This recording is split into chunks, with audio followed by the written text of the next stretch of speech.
ये कौन है? रोक रोक रोक, भैया के कौन सी हुआ रे?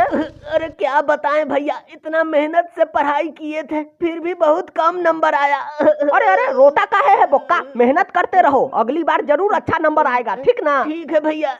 वैसे कितना नंबर आया है जो तू इतना रो रहा है? 100% का टारगेट रखे थे भैया, हाँ। लेकिन 99.99% ही आया। अरे साला, इतना परसेंट में तो 3 लोग पास हो जाएगा, लेकिन तू फिर भी रो रहा है। चल चल